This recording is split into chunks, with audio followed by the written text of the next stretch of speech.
once again, and I'm the Chairman, House Committee on Women Affairs and Social Development in the 10th House of Representatives. Today is not a day for speeches, but a day to clarify, to appeal, to plead, and to ensure that we have the total support of the Labour Party on this cause.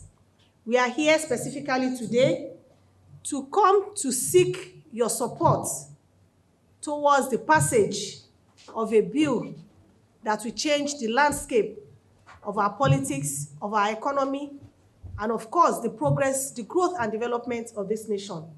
And that is the reserved seat bill for women in the House of Representatives. This bill is a bill that is being sponsored by 3 different members. Of course, I am also a sponsor of the bill, and the Deputy Speaker, Right Honorable Benjamin Kalu, is also a sponsor of this bill. What this bill specifically entails is that we are seeking to ensure that we have better women representation in the legislative arm of government, at the federal level and also at the state level. So we are asking that in every state that we have extra seats for the Senate, for a woman senator, apart from the 3 that we have in every state. We know that we have 3 senatorial districts in every state. So we are asking that we have 1 extra one that women across party lines will contest. The ballot paper will read reserved seats for Senate. And then all women that have been nominated by the political parties will contest for that seat. And of course, for the House of Representatives as well, the same pattern. In every party, there will be a woman for the extra seat in every state that will contest for this seat. And we're also saying that we have 3 senatorial districts in every state. We should have 1 woman per senatorial district to go to the House of Assembly. That is 3 per state, extra. If we have, like Lagos State, we have 20 local governments. We have 40 House of Assembly members.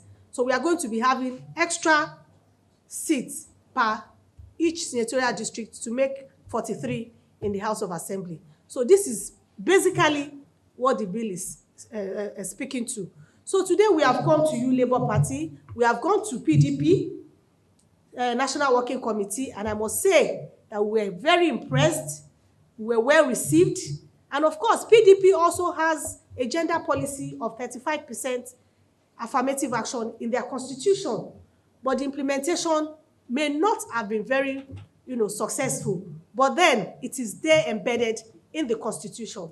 So, and we're very happy with the way we were received by the National Working Committee, and they have promised us that they will ensure that all their members in the House of Representatives vote for this bill, that PDP is a gender-sensitive party. We are supposed to have gone to APC, but the national chairman of APC lost his mother recently, but we have been there to pay a condolence visit to him. So as soon as the burial arrangements are over, we'll definitely reach out to the working committee of APC. So without much ado, I want to say that this bill is a very good initiative. We will give our support.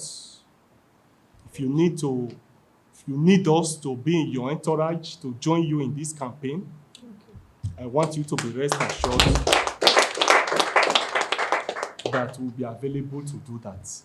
The national women leader of our party have taken the campaign within the party down to the wards. I can assure you that the sensitization she has done within the party is so high that you don't need to do much within the party, within Labour Party itself.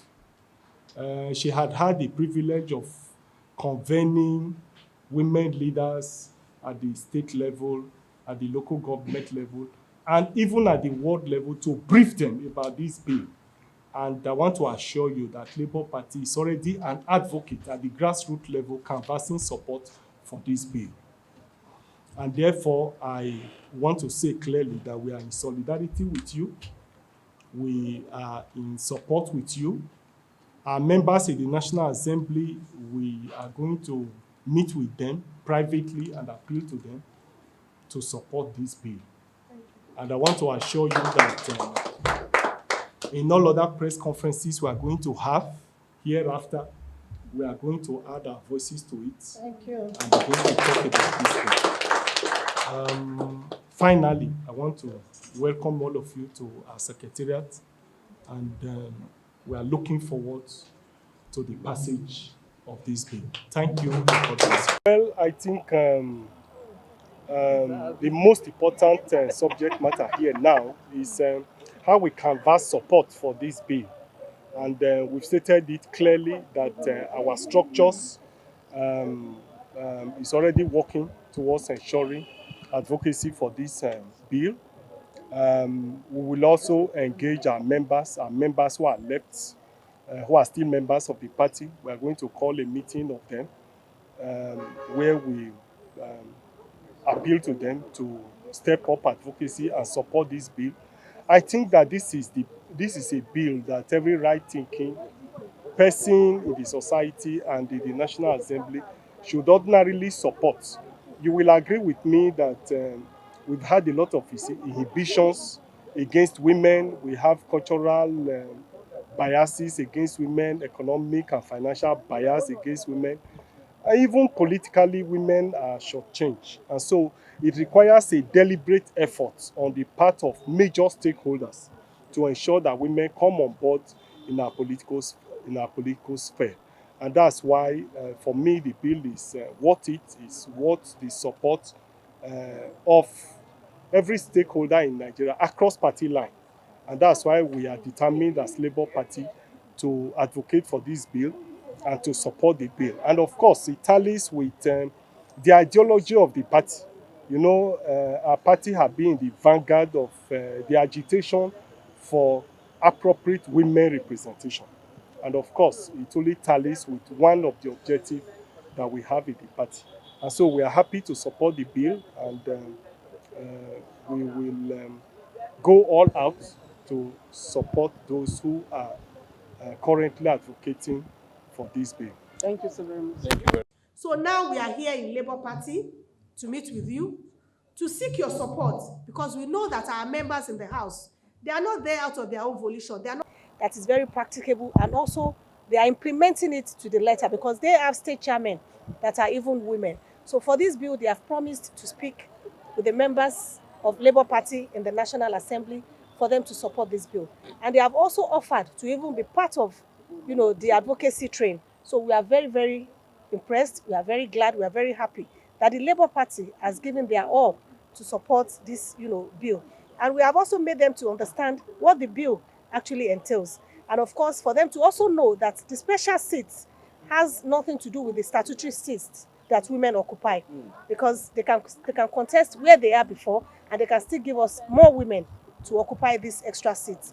And Labour Party has been gender sensitive from all that we have heard from them. And we hope that they keep it up and also improve, you know, on women inclusion going forward. Thank you very much. Now, let me, concerning the seat. To me, more seats in the National Assembly. And I know where you're going to, that maybe it's going to be costing the government more. It's costing the government more now that we don't have women. When you have women, you are going to be getting translation of dividends of democracy and be more impactful in reaching Nigerians. As it is today, we need our women to be properly empowered so that our children are okay for it. When the children are okay for it, we are going to be curbing crime, corruption, area boys and all these hoodlums all over without proper, you know, parenting and also care. So when women are involved, even nutritional values of the children, it is endless. The list is endless. What can the men do without us? So we need the women to be on the table so that we can get better results. It is costing the country even more when we don't have women representation. The women constitute about half of the population of this country. And a nation that decides to underutilize the potentials of about half of our population, we go nowhere. This is the truth, and it's a global issue. It's not just about Nigeria. Where women are holding forth in different countries, go and do your research. You find out that their economy is better for it, and the, you know, capital income and the GDP result is even better for it. Okay, and if we have 109 now at the Senate and 360 at the reps, by the time this reserve seat becomes you are asking for just 72 extra. 72 extra in the House of Rep and in the Senate. okay, now for me, are we talking about a review of the senatorial? From these women that we're talking about, under which platform are they?